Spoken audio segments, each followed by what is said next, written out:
वास्तव न्यूज़ में स्वागत है आपका। मैं हूं सरदार। श्री राम सेना के अध्यक्ष सतीश पाटिल आज प्रेस मीट रखते हैं तो ये कहते हैं ताकि जात धर्म पर लड़ाने वाले और कुछ जो एमएलए है, यहाँ पर एक एमएलए का मगर नाम तो नहीं ले पा रहे, मगर सिर्फ जात धर्म पर लड़ाने वाले एमएलए कहते हैं।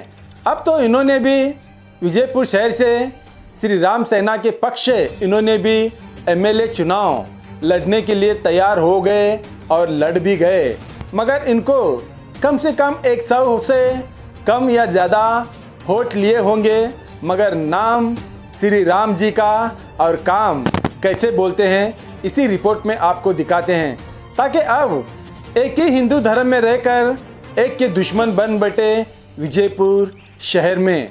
अब तो बसनगौड़ा पाटिल एथनाल 2 बार चुनाव में जीत के आए, एक बार तो बिना प्रचार के ही चुनाव में जीत के आए। तो इस बार कहीं लोग इनको चुनाव में बड़ी बहुमत से चुन के लाए हैं और कुछ लोग कहते हैं भोकस वोट से चुन के आए और कुछ लोग कहते हैं ईमानदार के चुनाव से जीत के आए। अब सच और झूठ इसका तो फैसला बहुत सारे विरोध पक्ष के लोग मीडिया के सामने कह चुके हैं, मगर यहाँ पर श्री राम सेना के अध्यक्ष अब उन्होंने सीधा एमएलए बसनगौड़ा पाटिल एथनाल का तो नाम अपनी जुबान पर तो नहीं ले पा रहे, मगर इनडायरेक्ट उन्हीं के नाम पर आरोप करते हैं। अब तो शहर में ऐसा हो गया है, ये तो सभी को पता चल गया है, अगर कोई बसनगौड़ा पाटिल के विरोध अगर प्रेस मीट करते हैं वो हीरो बन जाता है। अब तो बहुत सारे लोग ऐसे ही मीडिया के सामने आते हैं तो बसनगौड़ा पाटिल के विरोध बहुत सारे बातें करते हैं और कुछ लोगों को कहने को भी नहीं आता, ताकि विरोध पार्टी के विरोध पक्ष के एमएलए हो या कोई भी हो क्या कहना है और क्या कहना है, इतना भी इनको तजुर्बा, इतना भी इनको समझदारी नहीं है, ताकि किस तरह से विरोध बात करे ये भी नहीं जानते। कम दिनों में पॉलिटिक्स में आने के बाद ऐसा ही हो जाता है। इन लोगों को अच्छी तरह ट्रेनिंग, यानी कि जो समझदार लीडर है, चाहे कांग्रेस हो, बीजेपी हो, जेडीएस हो, जो समझदार लीडरों का इनका साथ रहना चाहिए, तभी इनको ट्रेनिंग मिल सकती है ताकि विरोध पार्टी के साथ कैसे लड़ सकते हैं। तो बहुत सारे लोग ऐसे ही जो बातें करते हैं विरोध पार्टी के लिए, मगर यहाँ पर अब तो यहाँ पर श्री राम सेना के जो अध्यक्ष है सीधा सीधा अब तो उतर आए परमिशन के। आखिर कौन विजयपुर शहर में जो परमिशन पे चलता है? ये तो विजयपुर एक काला धंधा, काला बाजार हो गया है। हर कोई काला धंधा चलाता है तो बिना परमिशन के ही चलाते हैं। जब बीजेपी थी तब भी वही हाल था, अब कांग्रेस आ गया, आज भी वही हाल है। यहाँ पर मटका धंधा चलता है बिना परमिशन के, घास का धंधा चलता है काला धंधा बिना परमिशन के, यहाँ पर कहीं गांजा बिकता है, ड्रग्स बिकता है, बहुत सारे काले धंधे विजयपुर शहर में चलते हैं, वो भी बिना परमिशन के। अब तो यहाँ पर परमिशन की बात करते हैं तो ये समझ में आना चाहिए वो भी परमिशन के नाम लिया जाना चाहिए, मगर एक ही परमिशन की ज़रूरत नहीं पड़ती, मगर बहुत सारे चीज़ों की यहाँ पर परमिशन लेना पड़ता है। अभी तो कुछ दिनों पहले ही तो बहुत सारे परमिशन के तो आंदोलन भी कर चुके हैं, मगर उन परमिशनों के यहाँ पर कोई नाम लीडर नहीं लेता उन काले धंधे वालों का। सिर्फ विरोध पक्ष के लिए ही कहते हैं। ये विजयपुर शहर में लीडरों को अच्छी तरह छान चुके हैं यहाँ की जनता, कौन कितने पानी में तैरता है और कितनी देर तक कहाँ तक इनकी दौड़ है और कहाँ तक दौड़ते हैं, ये सभी विजयपुर शहर के लोगों को बहुत अच्छी तरह जान ले चुके हैं। ताकि हमने इस प्रेस मीट में जो श्री राम सेना के जो अध्यक्ष बैठकर बोल रहे हैं, मैं उन्हीं के बारे में नहीं कह सकता, ऐसे बहुत सारे प्रेस मीट कर चुके हैं, मगर हम उन सभी के लिए यही कहते हैं ताकि उन्हीं के लिए आवाज़ उठाओ, ये विजयपुर शहर सुधर सके। क्योंकि यहाँ पर काला धंधा खुलेआम चलता है, उन्हीं के लिए कोई भी लीडर आवाज़ नहीं उठाता, सिर्फ विरोध पक्ष के लिए ही ये लीडर बन गए हैं, मगर जनता को सुधारना, इस शहर को सुधारने के लिए अब तक कोई लीडर आवाज़ नहीं उठाया। देखेंगे एक रिपोर्ट में। पहला ಅದಾವ. ದಯವಿಟ್ಟು ನಿಮ್ಮವ್ರಿಗೆ ಯಾಕೆ ಕೊಟ್ಟು ಕಳಿಸಿರಿ ಪೊಲೀಸ್ ಸ್ಟೇಷನ್ಗೆ? ನಿಮಗೆ ತ್ರಾಸ ಆದಾಗ ಪೊಲೀಸರು ಬೇಕು, ಅವ್ರಿಗೆ ನಿಮ್ಗೆ ಸೆಕ್ಯೂರಿಟಿ ಬೇಕು. ನೀವೇ ಸೆಕ್ಯೂರಿಟಿ ಇಲ್ಲಾರ್ದೆ ನೀವು ಜೀವನ ಮಾಡ್ತೀರಿ? ಮಾಡಂಗಿಲ್ಲ. ನೀವೇ ಸಿದ್ದೇಶ್ವರ ಗುಡಿ ಬೆಲೆ ಒಂದು ವೇದಿಕೆ ಮಾಡ್ಕೊಂಡ್ರಿ, ವೇದಿಕೆ ಮಾಡ್ಕೊಂಡು ಇದೇ ಕಳೆದ ಒಂದು 4-5 ವರ್ಷದಿಂದ ಮಾಡಾಕ್ತೀರಿ. ಅದಕ್ಕೆ ಪರ್ಮಿಷನ್ ತೊಗೊಂಡಿಲ್ಲ. ಪ್ರತಿಯೊಂದು ನೀವು ಪರ್ಮಿಷನ್ ತಗೋತೀರಿ, ಮತ್ತೊಬ್ರಿಗೆ ಏನ್ ಮಾಡ್ತೀರಿ, ಸುಳ್ಳು ಮಾಹಿತಿ ಕೊಡ್ತೀರಿ. ರಾಜ್ಯ ತುಂಬ ಬಿಜಾಪುರದಾಗ ನಾವು ಯಾರಿಗೆ ಪರ್ಮಿಷನ್ ತಗೋಬೇಡ ಅಂದಿನ ಅಂತ ಹೇಳ್ತೀರಿ. ಆದ್ರೆ ನೀವು ತಗೊಂಡಿಲ್ಲ. ಅದೇ ರೀತಿ ತಪ್ಪು ಮಾಹಿತಿ ಕೊಟ್ಟು ಯುವ ಜನತೆಗೆ ಒಂದು ತಪ್ಪು ದಾರಿ ಎಳಿತಿರ್ತಕ್ಕಂಥ ನಿಮ್ಮ ಮನೋಧರಣಿಗೆ ವಿಜಯಪುರ ಮಹಾಜನತೆ ಬಹಳ ಮನಸ್ಸು ಬೇಸರ ಆಗಿಬಿಟ್ಟೈತೆ. ದಯವಿಟ್ಟು ಈ ಮನಸ್ಸು ಬೇಸರ ಆಗಿದ್ದನ್ನ ನೀವು ತಿದ್ದುಕೋರಿ. ವಯಸ್ಸಾಗಿ ಇಲ್ಲ ನಾತಿಲ್ಲ, ಇದನ್ನು ತಿದ್ದುಕೊಂಡು ಏನ್ ಮಾಡ್ರಪ್ಪ, ಮುಂದಿನ ಒಳ್ಳೆ ದಾರಿಗೆ ಹೋಗ್ರಿ ಅಂತ ಹೇಳಿ ನಾನು ಆಶಿಸ್ತೀನಿ. ಜೊತೆಗೆ ಏನಪ್ಪ ಅಂತಂದ್ರೆ ವಿಜಯಪುರ ಮಹಾನಗರದಲ್ಲಿ ನೀವು ಬ್ಯಾನರ್ ಹಾಕೊಳತ್ತಿಲ್ಲ, ಬ್ಯಾನರ್ದಾಗ ಅಟ್ಲೀಸ್ಟ್ ನೀವು ಹಾಕೊಳಕ್ ಪರ್ಮಿಷನ್ ತಗೊಳಲ್ಲ. ನಿಮ್ಗೆ ಏನಪ್ಪಾ ಅಂದ್ರೆ ಇದು ಇತ್ತಪ್ಪ ಅಂತ ಹೇಳಿದ್ರೆ, ನಂದೇ ಆನೆ ನಡೆದಿದ್ದೆ ದಾರಿ ಅಂತ ಇತ್ತಪ್ಪ ಅಂತಂದ್ರೆ ದಯವಿಟ್ಟು ನೀವು ಬ್ಯಾನರ್ದೊಳಗೆ ಎಷ್ಟು ಜನ ಇರ್ತಿಲ್ಲ, 5 ಜನ ಇರ್ತೀರ, 6 ಜನ ಇರ್ತೀರಪ್ಪ ಅಂದ್ರೆ ನೀವು ಡ್ಯೂಟಿ ಹಾಕೋರಿ. ಪರ್ಮಿಷನ್ ತಗೊಳ್ಳಲ್ಲ ಅಂದ್ರೆ ಡ್ಯೂಟಿ ಹಾಕೊಂಡ್ಬಿಡ್ರಿ. ಒಂದು 6 ತಾಸಿಂದು 5 ತಾಸಿಂದು ನೀವು 5 ಜನ ಇದ್ದೀರಪ್ಪ ಅಂದ್ರೆ 4 ತಾಸಿಂದ ಡ್ಯೂಟಿ ಹಾಕೊಂಡು ನೀವು ಬ್ಯಾನರ್ ಕೈಕೊಂಡು ನಿಶ್ಚಿತ ಕೊಡ್ರಿ. ಪೊಲೀಸರಿಗೆ ನೀವು ಬ್ಯಾನರ್ ಹಾಕೊಂಡು ಪರ್ಮಿಷನ್ ತಗೊಳಂಗಿಲ್ಲ, ಮಹಾನಗರಪಾಲಿಕೆ ತಗೊಳಂಗಿಲ್ಲ, ಮತ್ತು ಅವ್ರ್ಯಾಕೆ ನಿಮಗೆ ಬರ್ಬೇಕ್ರಿ? ಸಂವಿಧಾನದೊಳಗೆ ನೀವಿಲ್ಲಪ್ಪ ಅಂದ್ರೆ ನೀವು ಸಂವಿಧಾನಕ್ಕೆ ನೀವು ಬರಬೇಡಕ್ಕೆ ಹೋಗ್ಬೇಡ್ರಿ. ಕಾನೂನು ನಿಮ್ಗೆ ರಕ್ಷಣೆ ಕೇಳಕ್ಕೆ ಹೋಗ್ಬೇಡ್ರಿ. ಕಾನೂನು ರಕ್ಷಣೆ ಪಾಲನೆ ಮಾಡೋರಿಗೆ ಅಷ್ಟೇ ಇರ್ತದೆ, ನಿಮ್ಮಂಥವ್ರಿಗೆಲ್ಲ.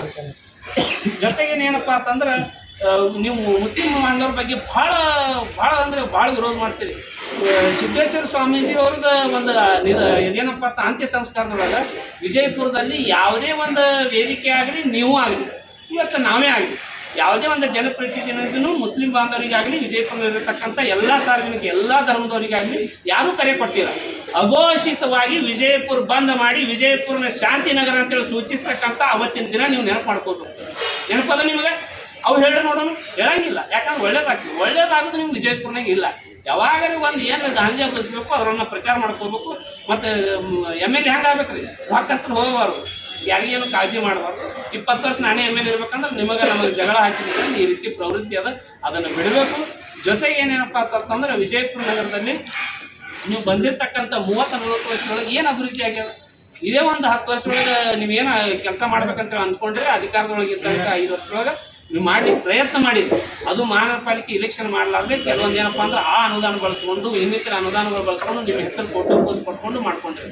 ಮತ್ತು ಮನೆಯದು ಏನೇನಪ್ಪ ಅಂದ್ರೆ ಘೋಷಣೆ ಮಾಡ್ತೀನಿ, 11,000 ಮನೆತನಗಳಿಗೆ ನಾ ಎಲ್ಲ ಕಿಟ್ ಕೊಡ್ತೀನಿ ಅಂತಿದ್ದು. ಕೋವಿಡ್ದಾಗ ಎಲ್ಲಿ ಹೋಗಿದ್ರಿ? ಕೋವಿಡ್ದಾಗ ಎಲ್ಲಿತ್ತು ನಿಮ್ಮ ಕಾಳಜಿ?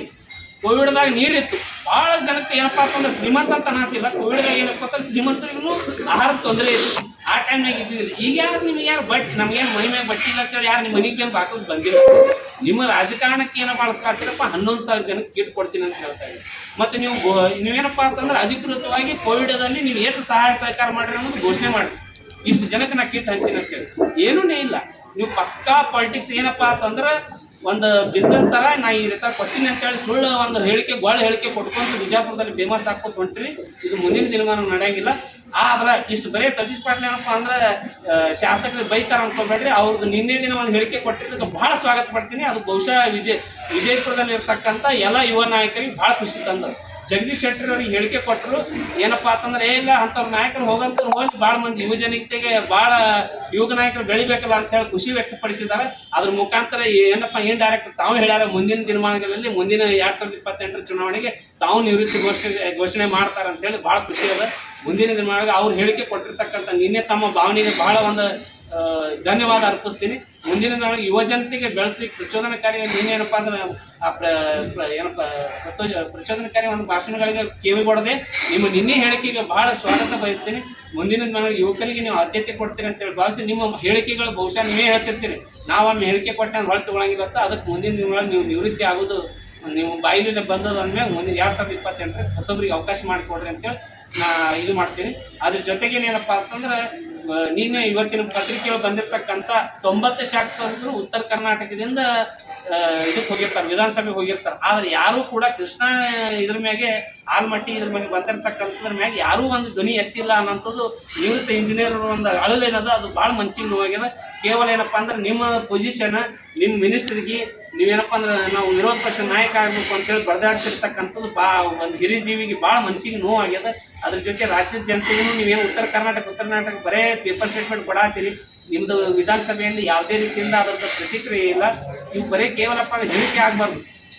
ಉತ್ತರ ಕರ್ನಾಟಕದ ಬಗ್ಗೆ ಖರೇನೆ ಕಾಳಜಿ ಇತ್ತಪ್ಪ ಅಂದ್ರೆ ನೀವು ಅದೇನಪ್ಪ ಅಂದ್ರೆ 170 TMC ನೀರು ಬಳಕೆ ಮಾಡ್ಕೊ ಅಂತ ಹೇಳ್ಕೊಂಡು ಆದೇಶ ಆಗಿದೆ 2010 ಅದನ್ನು ಬಳಕೆ ಮಾಡ್ಕೊತಾರೆ. ಯಾರು ಅದ್ರ ಬಗ್ಗೆ ಧ್ವನಿ ಎತ್ತಾ ಇಲ್ಲ. ದಯವಿಟ್ಟು ಏನಪ್ಪಾ ಅಂದ್ರೆ ನೀವೆಲ್ಲ ಒಂದು ಆರಿಸಿ ಬಂದಿರ್ತಕ್ಕಂಥ ನಾಯಕರಿಗೆ ಏನಪ್ಪಾ ಅಂದ್ರೆ ಪ್ರತಿನಿಧಿಗಳಿಗೆ ಜನಪ್ರತಿನಿಧಿಗಳಿಗೆ ರಿಕ್ವೆಸ್ಟ್ ಏನು ಮಾಡ್ತಾನೆ, ನೀವು ನಿಜವಾಗ್ಲೂ ನೀವು ಜನಪ್ರತಿನಿಧಿ ಆಗಿದ್ರೆ ಆ ಕೃಷಿ ರೈತರಿರ್ತಕ್ಕಂಥ ಎಲ್ಲರಿಗೆ ನೀರು ಒದಗಿಸುವಂತ ಪ್ರಯತ್ನ ಮಾಡ್ರಿ. ಜೊತೆಗೆ ಮುಂಬರುವ ದಿನಮಾನಗಳಲ್ಲಿ ಏನಪ್ಪಾ ಅಂತಂದ್ರೆ ಮುಂದಿನ ದಿನಮಾನಗಳಲ್ಲಿ ವಿಜಯಪುರ ನಗರದಲ್ಲಿ ಸಾರ್ವಜನಿಕರಿಗೆ ಏನು ಇದು ಮಾಡ್ತೀನಪ್ಪ ಅಂದ್ರೆ ಈ ಮನುಷ್ಯ ಏನದಾನಪ್ಪ ಅಂತಂದ್ರೆ ಕೇವಲ ಏನಪ್ಪಾ ಅಂದ್ರೆ ನೀವು ತಾಮಗ ದಾರಿ ತಪ್ಪಿಸಿ ಒಂದು ಕತ್ತಿ ಹೇಳ್ತಾರೆ ಗೊತ್ತೈತೇನ್ರಿ, ಕಳು ಮಾಡ್ಲಿಕ್ಕೆ ಒಂದಿಬ್ರು ಹೋಗಿದ್ರತ್ತ, ಒಂದು ಆಕಳ ಕಳು ಮಾಡ್ಲಿಕ್ಕೆ ಹೋಗಿದ್ರತ್ತ. ಕಳು ಮಾಡಕ್ ಹೋದಂತ ಪರಿಸ್ಥಿತಿಯಲ್ಲಿ ಆ ಕಳ್ರೆ ಇಬ್ರು ಮಾತಾಡ್ತಿದ್ರತ್ತ, ನೀವು ಕೊಳ್ಳಾಗ ಆಕಳದ ಕಟ್ಟಿದ ಗಂಟಿ ಒಂದ್ ಕಡೆ ತೊಗೊಂಡು ಹೋಗು, ನಾ ಆಕಳ ಒಂದ್ ಕಡೆ ಬಿಚ್ಕೊಂಡು ಹೋಗ್ತೀನಿ ಅಂತ ಹೇಳಿ. ಅವಾಗ ಏನಾಗ್ತದಪ್ಪ ಅಂದ್ರೆ ಜನರು ಏನ್ ಮಾಡ್ತಾರಂದ್ರೆ ಗಂಟಿ ಸೌಂಡ್ ಬರ್ತದಲ್ಲ, ಆ ಗಂಟಿ ಸೌಂಡ್ ಬಂದಿದ್ದ ಕಡೆನೆ ಹೋಗ್ತಾರೆ ಎಲ್ಲರೂ. ಆಕಳ ಕಡೆ ಹೋಗಂಗಿಲ್ಲ, ಯಾಕಂದ್ರೆ ಆಕಳ ಸಪ್ಪಳ ಇಲ್ಲಾರ್ದು ಹೋಗ್ತಿರ್ತದೆ. ಆ ರೀತಿ ಇವತ್ತಿನ ಜ್ವಲಂತ ಪರಿಸ್ಥಿತಿ ವಿಜಯಪುರದಲ್ಲಿ ಏನ್ ನಡೆದಪ್ಪ ಅಂದ್ರೆ ಗಂಟಿ ಅಂದ್ರೆ ನಿಮ್ದು ಏನು ಈ ಜಗಳ ಪಿಗಳ ಪರ್ಮಿಷನ್ DJ ಸೌಂಡ್ ನೀವು ಈ ಕಡೆ ಒಯ್ಯುದು, ಅವ್ರು ಈ ಕಡೆ ಆಕಳ ತುಂಡಾಗ್ಯಾರಪ್ಪ ಅಂದ್ರೆ ಇಲ್ಲಿ ಕಮಿಷನ್ ತಮ್ಮ ಕೆಲಸ ಈ ರೀತಿ ತಮ್ಮ ಪ್ರವೃತ್ತಿ ತಮ್ಮ PAಗಳು ತಮ್ಮ ಇದು ಬಂದಾವ ಅವೆಲ್ಲ ಕಮಿಷನ್ಗಳು ತಮ್ಮ ಕಡೆ ತಮ್ಮ ಲಾಭಗಳ ದಾಯಕ ಕಡೆ ತಮ್ಮ ಬೇನಾಗ್ತಾರೆ. ಸಾರ್ವಜನಿಕರಿಗೆ ಏನದಪ್ಪ ಅಂದ್ರೆ ಈ ಕಡೆ ಗಂಟಿ ಸೌಂಡ್ ಅಂದ್ರೆ ಬರೀ ನಿಮ್ಗೆ ಜಗಳ ಹಚ್ಚೋದು, ನಿಮಗೆ ಇವತ್ತು ಎಂಟರ್ಟೈನ್ಮೆಂಟ್ ಎಲ್ಲರೂ ಒಂದು ಕಡೆ ಭಾಷಣ ಕೊಡೋದು ಈ ರೀತಿ ಮಾಡತ್ತಾರ. ದಯವಿಟ್ಟು ಅದ್ರ ಕಡೆ ಗಮನ ಕೊಡದೆ ಎಲ್ಲರೂ ಕಾನೂನು ಚೌಕಟ್ಟಿನ ಕಾನೂನನ್ನು ಪಾಲಿಸ್ರಿ, ಕಾನೂನು ರಕ್ಷಣೆ ಮಾಡ್ತದೆ. ಇವತ್ತು ನೀವೇ ನೋಡಿರಿ, ಇವತ್ತು ನಿಮ್ಮ ಮುಂದೆ ಆಗ್ಯದ. ಇವತ್ತು ಬ್ಯಾನರ್ ಹಾಕಿದ ತಕ್ಷಣ ಬರೀ ಕೇವಲ ಬ್ಯಾನರ್ ಅಷ್ಟೇ ಅಲ್ಲ, ಬ್ಯಾನರ್ ಹರಿದಿದ್ದಕ್ಕೆ ಪಟ್ ಇಮಿಡಿಯೇಟ್ SP ಅವ್ರಿಗೆ ಭೇಟಿ ಆಗೋದು, DC ಅವ್ರಿಗೆ ಭೇಟಿ ಆಗೋದು ಮಾಡತ್ತಾರ. ಇದು ಯಾಕೆ ಬರ್ತಿತ್ತು ಪರಿಸ್ಥಿತಿ? ನೀವು ಕಾನೂನು ಚೌಕಟ್ಟಿನೊಳಗಿದ್ರಪ್ಪ ಅಂದ್ರೆ ಅವರೇ ಮುಂಜಾಗ್ರತೆ ಕ್ರಮ ವಹಿಸಿ ಎಲ್ಲಾನು ಮಾಡ್ತಾರೆ. ದಯವಿಟ್ಟು ಆ ಬಂದಿರತಕ್ಕಂಥ ಏನ ಮಾಡಿದ ಕಿಡಿಗೇಡಿಗಳಿಗೆ ದಯವಿಟ್ಟು ಮತ್ತೊಮ್ಮೆ ಎಚ್ಚರಿಕೆ ಗಂಟೆ ಕೊಡ್ತೀನಿ. ಈ ರೀತಿ ಆಗಬಾರ್ದು. ಮುಂದಿನ ದಿನಮಾನಗಳಲ್ಲಿ ಆ ಬಾಂಧವರಿಗೂ ಎಲ್ಲ ನಮ್ಮ ಬಾಂಧವರಿಗೂ ತಗೊಂಡು ವಿಜಯಪುರ ಅವರು ಪ್ರಮುಖರನ್ನು ಕರ್ಕೊಂಡು ಹೋಗಿ ವಿಜಯಪುರದಲ್ಲಿ ಶಾಂತಿ ಒಂದು ನೆಲೆಸಲಿ.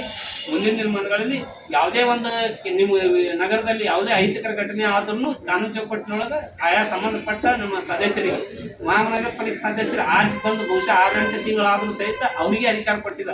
ಪುಣ್ಯಾತ್ಮ ಅದರ ಕಡೆ ಸ್ವಲ್ಪ ಗಮನ ಕೊಡು. ಬರೀ ಬಿಜಾಪುರದಾಗ ನಂದೇ ಸರ್ವಾಧಿಕಾರಣ, ನಾ ಮಾಡಿದ್ರೆ ಏನಪ್ಪ ಅಂದ್ರೆ ಶಿಷ್ಟಾಚಾರ, ಮತ್ತೊಬ್ಬರ ಅನಾಚಾರ. ಎಷ್ಟು ದಿನ ಇದು? ನಾ ಮಾಡಿದ್ರೆ ಶಿಷ್ಟಾಚಾರ, ಮತ್ತೊಬ್ರು ಮಾಡಿದ್ರೆ ಅನಾಚಾರ, ಇದೇ ಧೋರಣೆ. ದಯವಿಟ್ಟು ಇದನ್ನು ಬಿಟ್ಟು ದಯವಿಟ್ಟು ಎಲ್ಲರಿಗೆ ಅವ್ರವ್ರ ಸಂಬಂಧಪಟ್ಟಿರ್ತಕ್ಕಂಥ ಇಲಾಖೆ ಒಳಗೆ ಸಂಬಂಧ